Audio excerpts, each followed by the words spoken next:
Hi, this is Walter from Yellowstone Country Fly Fishing, and this is my Montana Guide Flies fly tying video for April 29th, 2025. And what I'm going to be doing here is one of the two colors of the Kreelex that I fish a lot.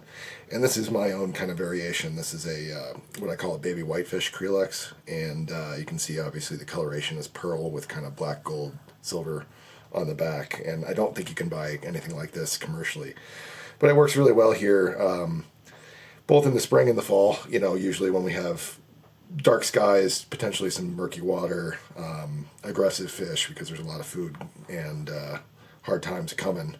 And this is kind of an alternate history or so to speak, science fiction kind of video because I've been trying to do videos that I fish this time of year, and normally I would be fishing this time of year, but the Yellowstone blew out with the spring runoff 2 days ago. And so this is going to be not something I fish probably until fall because I don't have a river to fish it in. But big thing here is I do tie my body materials in a little bit differently than you'll see on a standard Kreelex. You can probably see the taper here. Back off a little bit there, that might help. You can see the taper here on the tail in particular, but I do that on all of these body segments. And that technique works with any synthetic material, whether you're tying a saltwater fly, bass fly, pike fly, whatever. And so that's kind of the main point of this video, is to show off that technique. Alright, so my hook here is a size 4 ring eye streamer hook, and this is a Kelly Gallup streamer hook, but any sort of ring eye or even a down eye 3x long streamer hook will work just fine. And my thread on this one is going to be gray 6/0, and that's one of the benefits of tying these kind of flash clouser sort of patterns, so you can get away with fairly light thread. I wouldn't use any lighter than that, but 3/0 is just fine. And obviously change your thread color to match what your the color pattern you're tying, or contrast as well. I'll often tie the copper gold combination on the Kreelex, which is probably the most popular color variation. I'll often tie that one with yellow thread because it kind of gives that baby brown trout look. All right, my eyes on this are going to be 3/16 inch eyeballs, just any kind of a brass eye. And the original pattern called for just standard single color, gold barbell eyes. And I never use those except on woolly buggers. I always use, eyes with pupils like this because why not? Having eyes on a bait fish usually helps, and I don't think it ever hurts. All right, so just like on a clouser, I'm going to tie those eyes in slightly back from the eye to give it sort of a gliding action. And obviously I'm going to glue these, but I'm going to do that after I tie in my tail because I also glue the tie-in points on this fly. So I spiraled that thread back, and I like that to be about even with the hook point back there. And then my body on this, or my materials on this fly, are going to be a little different than on a Kreelex. The original Kreelex material is this stuff, and this is called Kreelex flash, which is actually a crafting fiber. And I used to be able to buy this stuff, I think it was a 3-yard package that was, 4 times the material of this. I mean, I've tied the gold and copper Kreelex commercially for like 10 years off of one bundle. I mean, I tied them commercially, when I was still at the fly shop that must not be named, and I obviously tie my own, and I still have, this much of it left. And unfortunately, I think they realized, hey, it's a lot easier to sell this to wholesale fly companies, and so now Montana Fly Company distributes it. But that's the original material. It's kind of hard to find, and not everybody carries Montana Fly Company. Pretty much everybody carries Flashabou products, and this is by the company that produces Flashabou, and this is Polar Flash. And so you see it's got that, it's actually much brighter because it's got that pearl, and this obviously the color is pearl here for the belly. But it's still got that crinkle, and that crinkle is really the key here. Just if you use regular Flashabou on a pattern like this, it's going to get matted and kind of compress a lot when it's wet. When you've got this crinkle on there, it helps preserve some of the bulk even when it's wet. All right, so I'm going to go ahead and cut off.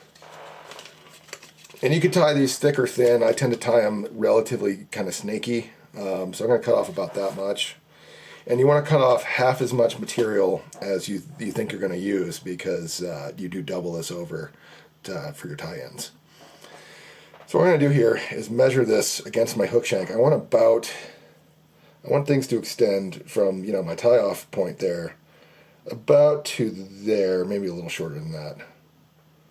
About like that. Yeah, a little shorter still. Yeah, that's good. So I've got that measurement made, and then what I'm going to do is actually double that over and kind of get a rough measure that's, twice that long. And then I shorten it up a little bit. You see how I actually choked up a little bit where my thumb and forefinger are? It's not actually twice the distance.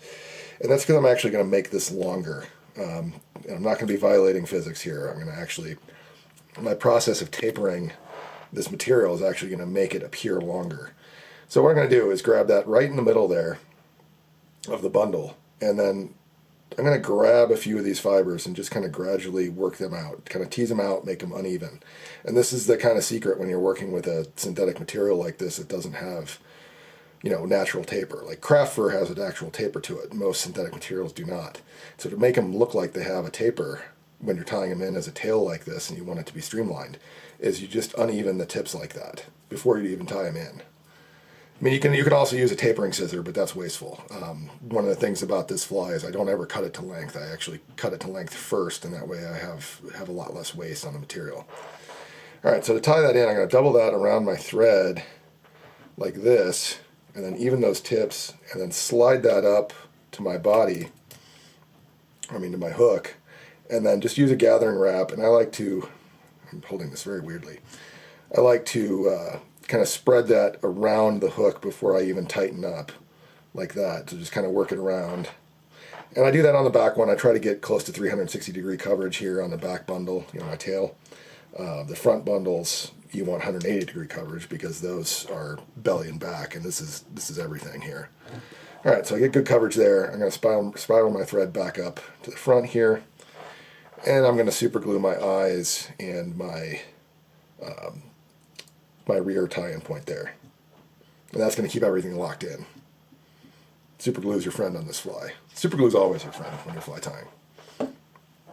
All right, and then my front segment here is going to be the same bundle. I set that aside. And you can get at least one fly no matter how big it is. Unless you're tying a pike fly or something. This pattern scales exceptionally well. You could tie this in size 14 with just a bead on it or something for bluegill, crappie. You could size it and tie it in, here's one I tied, that's 3/0 or 2/0 for pike. So you can tie this thing as big or as small as you want, but if you're tying your normal trout sizes here, 2, 4, 6, you can get 2 flies out of one bundle of this polar flash material. All right, so I'm going to come in and take that bundle, and you can even sometimes get 3. If I was tying a 6, I could get a third fly out of the one bundle. But anyway, I'm going to measure here, and I want that to extend kind of just beyond the bend of the hook there from the eye. So I'm going to do the same thing. Grab that, pull it down, get it measured, and then choke up just a little bit.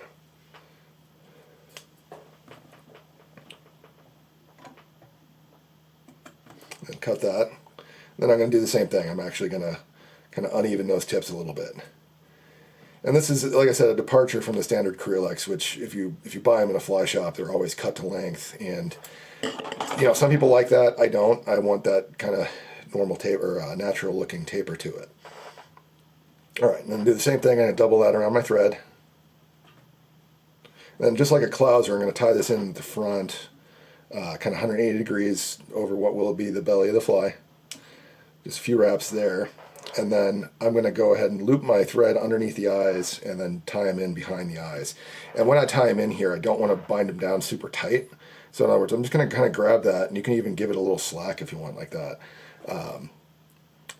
Because if you bind them down too tight, it's actually going to hurt your movement and potentially also it won't have any give when the fish grab it. So like you can actually break those fibers here when you tie them down really, really tight. It'll just cut through, just like when you're cutting something with a pair of scissors, you hold it tight, right? If it has give to it, it's harder to cut. Same thing with fish teeth.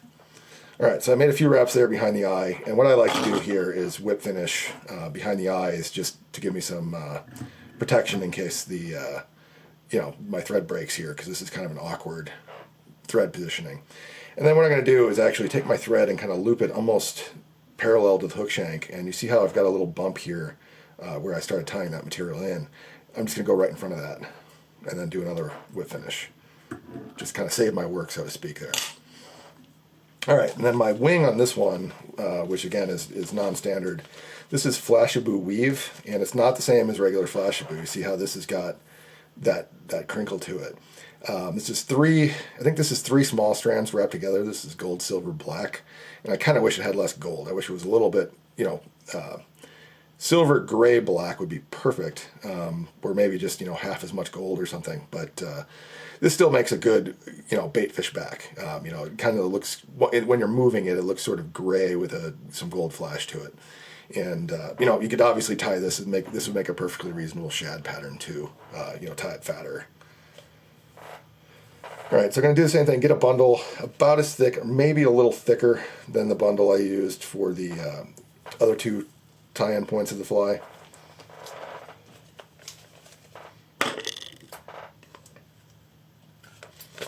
Cut that. And I'm going to do the same thing here, get a measurement. And on this one, I like this to extend to or just beyond that belly. And so you see how I'm kind of measuring that against the belly here. And like I said, I'm being a little fussy here, but that's as much because I don't want to be wasteful. I don't like wasting materials, and this material isn't really that expensive, but it is relatively hard to find. And I'm making mostly commercial orders here, but I've got to put together a $300 or $400 order to make it worthwhile to do a commercial order. So I don't want to run out before I have to make one of those orders. All right, so I'm going to do the same thing here. Going to even up the tips of that, slide it up, and then just kind of make a gathering wrap so it goes over the 180 degrees here of what will be the top of the fly when it's in the water.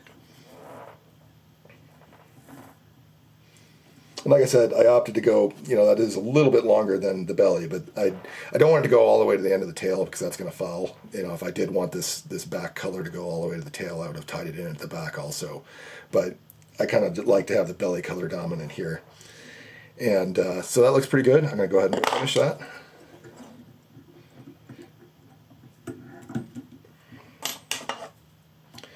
And if I wanted to right now, I could get all fancy and color up the dorsal side of that head with a black marker or something. But this thing looks like a Christmas toy in the water, cat toy even, and Christmas decoration or cat toy, I should say. And so I don't bother coloring that. If the fish care about whether or not the head is the right color, I think we're all in trouble. But there you have it. That is a baby whitefish Kreelex. Obviously, it's a much faster pattern to tie when I'm not talking. I mean, I could tie one of these in 3 or 4 minutes, which for a big trout streamer is pretty good.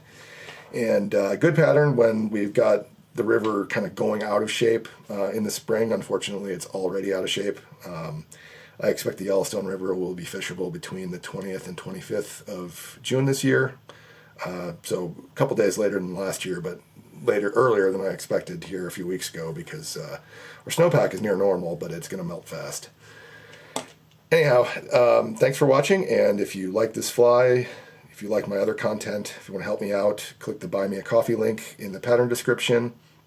If you or somebody you know is looking for a guided trip in Yellowstone country, my business is Yellowstone Country Fly Fishing at flyfishmontana.biz or 406-223-8204. And unfortunately, my calendar is much more open than I would prefer because bookings were looking great prior to about March 1st, and then all the tariffs and the threatening to conquer Canada and so on spooked everybody, and everything's flatlined since then, and I'm not the only one. If you're going on a guided trip anywhere in the country, or if you're going on a fishing vacation anywhere in the country, consider booking a guide if your funds allow, because I suspect we're all going to be hurting this year.